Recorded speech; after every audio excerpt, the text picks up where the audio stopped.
이 이야기는 조선 왕조실록과 여러 기록을 바탕으로 재구성한 역사 이야기입니다. 실제 기록을 기반으로 하지만 이해를 돕기 위해 일부 장면과 대화는 이야기 형식으로 풀어냈습니다. 암행어사 박문수, 백성을 울린 한밤의 신문. 깊은 밤이었습니다. 달빛이 희미하게 내려앉은 어느 시골 관아의 마당에서 관리 하나가 무릎을 꿇고 떨고 있었습니다.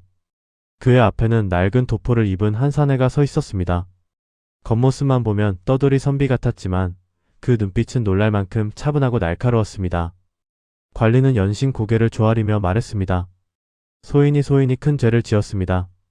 잠시 침묵이 흘렀습니다. 그 사내는 조용히 손을 들어 올렸습니다. 그리고 품속에서 조용히 한 물건을 꺼냈습니다. 작은 패였습니다. 달빛 아래 그 패가 드러나는 순간 마당에 있던 아전들의 얼굴이 순식간에 굳어졌습니다. 그 패에는 단 3글자가 새겨져 있었습니다. 암행어사. 그날 밤 한고을의 운명이 완전히 뒤집히기 시작했습니다. 조선 영조 때의 일이었습니다. 나라의 겉모습은 비교적 안정되어 있었지만 지방의 사정은 늘 그렇듯 조용히 썩어가고 있었습니다. 한양에서는 알기 어려운 일들이 지방 곳곳에서 벌어졌습니다. 세금이 이유 없이 늘어나고 곡식이 사라지고 억울한 백성이 매를 맞는 일도 드물지 않았습니다. 문제는 이런 일들이 대개 기록에 남지 않는다는 것이었습니다. 관아의 기록은 관리가 쓰는 것이었고 백성의 억울함은 글이 되지 못했습니다. 그래서 조선에는 특별한 제도가 있었습니다. 암행어사. 임금이 직접 비밀리에 보내는 감찰관이었습니다. 신분을 숨기고 지방을 돌아다니며 관리들의 잘못을 조사하는 역할이었습니다. 이 이야기에 등장하는 인물, 박문수 역시 그런 인물 가운데 한 사람이었습니다. 그는 젊은 시절부터 강직한 성품으로 유명했습니다. 말수가 많지 않았지만 한번 옳다고 생각한 일은 쉽게 굽히지 않았습니다. 그래서 어떤 사람들은 그를 무뚝뚝한 선비라 했고 또 어떤 사람들은 그를 두려운 사람이라 했습니다. 어느 날 영조는 조용히 그를 불렀습니다. 지방의 상황이 심상치 않다는 보고가 계속 올라오고 있었기 때문이었습니다. 겉으로는 평온하지만 백성의 원망이 깊다는구나. 임금은 그렇게 말하며 작은 패 하나를 내렸습니다. 가서 직접 보라. 그것이 시작이었습니다. 박문수는 화려한 수행도 없이 길을 떠났습니다. 말한 필과 낡은 보따리 그리고 평범한 선비 차림. 그는 일부러 관아가 아닌 주막과 장터를 찾아다녔습니다. 진짜 이야기는 늘 그곳에서 흘러나왔기 때문입니다. 어느 저녁 작은 장터 주막에서 그는 이상한 이야기를 들었습니다. 요즘 세금이 2배라니까. 원래 그런 거 아니었어? 아니지. 작년까지만 해도 이 정도는 아니었어. 사람들은 목소리를 낮추며 이야기를 이어갔습니다. 군수님이 바뀌고 나서야. 그 말에 주막 안이 조용해졌습니다. 누군가가 문 쪽을 힐끗 바라봤습니다. 관아의 아전이 들어올까 봐서였습니다. 박문수는 아무 말 없이 술잔만 기울였습니다. 하지만 그의 귀는 그 대화를 하나도 놓치지 않고 있었습니다. 그날 밤 그는 장터를 떠나지 않았습니다. 대신 조용히 마을을 걸었습니다. 그리고 놀라운 광경을 보게 됩니다. 창고였습니다. 관아의 곡식 창고. 문은 굳게 잠겨 있었지만 그 주변에는 술의 자국이 유난히 많았습니다. 그것도 최근의 흔적이었습니다. 그는 잠시 그 자리를 바라보다가 낮게 중얼거렸습니다. 이상하군. 기록에 따르면 그 해는 흉년도 아니었습니다. 그런데 백성들은 세금이 늘었다고 했습니다. 그리고 창고의 곡식은 어딘가로 계속 나가고 있었습니다. 며칠 뒤 박문수는 일부러 관아를 찾아갔습니다. 그는 자신을 가난한 선비라고 소개했습니다. 길을 가다 하룻밤 묵을 곳을 찾고 있습니다. 군수는 처음에는 별 관심이 없었습니다. 하지만 선비 차림의 박문수가 유난히 차분하게 질문을 던지기 시작하자 분위기가 조금씩 달라졌습니다.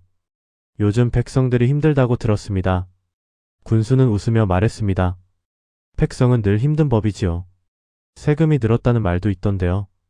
군수의 얼굴이 잠깐 굳었습니다. 헛소문입니다. 그 대답은 짧았지만 방 안의 공기가 묘하게 무거워졌습니다. 박문수는 더 묻지 않았습니다. 대신 조용히 고개만 끄덕였습니다. 그리고 그날 밤 그는 다시 관아 마당에 섰습니다.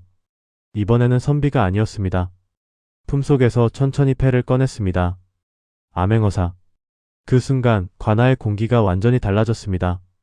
아전들의 얼굴이 창백해졌고 군수의 손이 미세하게 떨리기 시작했습니다.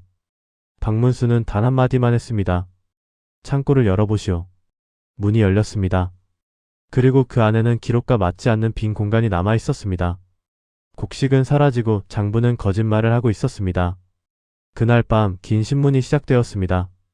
그리고 한 고을에 숨겨진 이야기가 서서히 드러나기 시작했습니다. 하지만 그 이야기의 끝은 그 누구도 예상하지 못한 방향으로 흘러가게 됩니다. 왜냐하면 이 사건은 단순한 탄광오리의 문제가 아니었기 때문입니다. 그 뒤에는 더 큰 이름들이 얽혀 있었기 때문입니다. 그 사실을 알게 되는 순간 박문수 역시 잠시 침묵할 수밖에 없었습니다. 조선의 기록을 읽다 보면 이런 장면들이 종종 등장합니다. 백성의 억울함, 그리고 그것을 바로잡으려는 한 사람의 고집스러운 발걸음. 암행어사라는 제도는 단순한 감찰이 아니었습니다. 임금이 직접 듣지 못하는 백성의 목소리를 대신 듣는 길이었습니다. 그리고 그런 길 위에는 늘 두 가지 감정이 함께 남았습니다.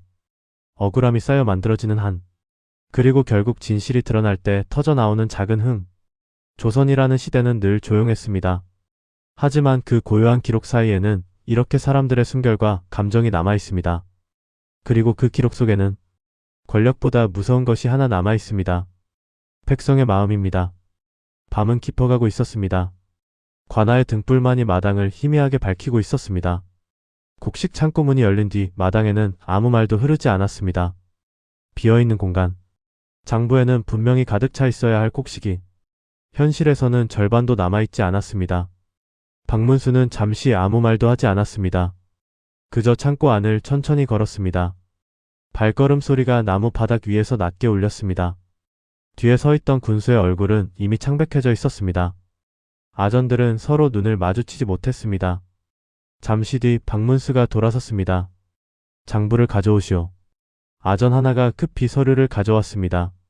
장부에는 분명히 이렇게 적혀 있었습니다. 곡식 포갈량 이상 없음. 하지만 눈앞의 창고는 그 기록을 조용히 부정하고 있었습니다. 박문수는 장부를 한 장 한 장 넘겼습니다. 종이 넘어가는 소리만이 밤 공기 속에 울렸습니다. 그리고 그는 조용히 물었습니다. 이 곡식은 어디로 갔소? 아무도 대답하지 않았습니다. 마당에는 묵직한 침묵이 내려앉았습니다. 군수의 이마에서 땀이 한 줄 흘러내렸습니다. 그는 입을 열지 못했습니다. 잠시 뒤 박문수의 시선이 아전들 사이를 천천히 후었습니다. 그 시선이 한 사람 앞에서 멈췄습니다. 나이가 지긋한 아전이었습니다. 그는 고개를 숙이고 있었지만 손이 미세하게 떨리고 있었습니다. 그대가 말하시오. 아전은 잠시 입을 굳게 다물었습니다. 그러다 결국 낮은 목소리로 말했습니다. 소인이 말씀드리겠습니다. 마당의 모든 시선이 그에게 모였습니다. 그는 한번 크게 숨을 들이쉬었습니다. 곡식은 관아에 있는 것이 아닙니다. 그럼 어디에 있소? 아전은 잠시 망설였습니다. 그리고 마침내 입을 열었습니다. 대감의 사과로 옮겨졌습니다. 그 말이 떨어지는 순간 마당의 공기가 완전히 얼어붙었습니다. 군수의 얼굴이 붉게 변했습니다. 헛소리다. 그는 크게 외쳤습니다. 하지만 그 외침은 이미 힘이 없었습니다. 왜냐하면 아전 하나가 말을 꺼내자 다른 이들도 고개를 숙이기 시작했기 때문입니다. 며칠 전 밤마다 수레가 움직였습니다. 곡식 창고에서 빠져나온 곡식이 조용히 군수의 개인 창고로 옮겨졌습니다. 장부는 그대로 남겨두었습니다. 겉으로는 문제가 없는 것처럼 보이게 하기 위해서였습니다. 박문수는 아무 말 없이 이야기를 듣고 있었습니다. 그리고 조용히 물었습니다. 그 곡식은 무엇을 위해서였소? 이번에 군수가 입을 열었습니다. 소인이 잠시 보관하려 했을 뿐입니다. 그 말에 박문수는 잠시 눈을 감았습니다. 백성의 곡식을? 군수는 아무 말도 하지 못했습니다. 잠시 뒤 박문수의 목소리가 낮게 울렸습니다. 올해 세금을 왜 늘렸소? 군수의 어깨가 조금 흔들렸습니다. 그리고 마침내 그는 고개를 떨구었습니다. 빚이 있었습니다. 그의 목소리는 거의 들리지 않을 정도였습니다.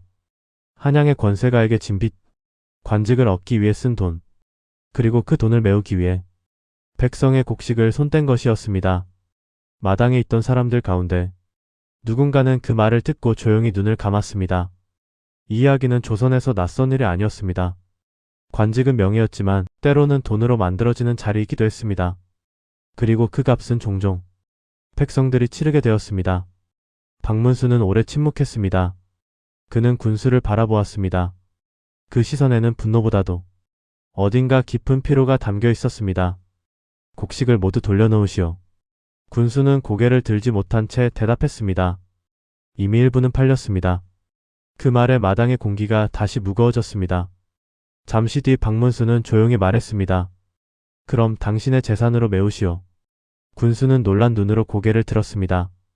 그렇게 하면 저는 그래도 해야 합니다. 박문수의 목소리는 크지 않았습니다. 하지만 그 말은 흔들리지 않았습니다. 백성의 곡식은 백성에게 돌아가야 합니다. 그날 밤 군수의 집 창고도 열렸습니다. 곡식 자루들이 하나둘 관아 마당으로 옮겨졌습니다. 아직 새벽이 오지 않았지만 마을에서는 이미 소문이 퍼지기 시작했습니다. 암행어사가 나타났다는 소문, 사라졌던 곡식이 돌아온다는 소문, 그리고 며칠 뒤 마을 사람들은 관아 앞에 모였습니다. 돌려받은 곡식 자루 앞에서 어떤 노인은 한참을 말없이 서 있었습니다. 그리고 조용히 말했습니다. 이 곡식이 우리 것이었구나. 그 말은 크지 않았지만 주변 사람들의 눈을 적시기에는 충분했습니다. 며칠 뒤 박문수는 다시 길을 떠났습니다. 마을을 떠나는 그의 뒷모습은 여전히 조용했습니다. 누군가는 그에게 인사를 했고 누군가는 멀리서 고개만 숙였습니다. 그는 크게 답하지 않았습니다. 그저 고개를 한번 끄덕였을 뿐이었습니다. 조선의 길은 여전히 길었고 그가 가야 할 곳도 아직 많았습니다. 그리고 어쩌면 다른 마을에서도 또 다른 이야기가 기다리고 있었을지도 모릅니다. 조선의 기록 속에는 화려한 전쟁이나 정치 이야기만 남아있지 않습니다. 이처럼 조용한 밤의 이야기들도 함께 남아있습니다. 억울함이 쌓여 만들어지는 한, 그리고 그 한이 조금 풀릴 때 사람들 마음속에서 피어나는 작은 흥. 암행어사는 완벽한 제도는 아니었습니다. 하지만 그 제도 속에는 임금이 백성의 목소리를 놓치지 않으려 했던 흔적이 담겨 있습니다. 그리고 그 길을 걸었던 사람들 가운데 어떤 이들은 끝까지 자신의 원칙을 놓지 않았습니다. 조선의 선비 정신이라는 것은 거창한 말이 아니라 어쩌면 이런 것이었을지도 모릅니다. 조용히 보고 끝까지 묻고 마침내 바로잡는 것. 그것이 조선이라는 시대가 남긴 또 하나의 풍경이었습니다. 오늘의 이야기는 여기까지입니다. 조선의 기록 속에는 우리가 미처 알지 못했던 놀랍고도 인간적인 이야기들이 여전히 많이 남아 있습니다. 다음 이야기에서는 또 다른 조선의 사건과 사람들을 통해 그 시대의 한과 흥 그리고 선비의 기계를 함께 살펴보겠습니다. 조선의 한과 흥이 살아있는 이야기 다음 편에서 다시 들려드리겠습니다.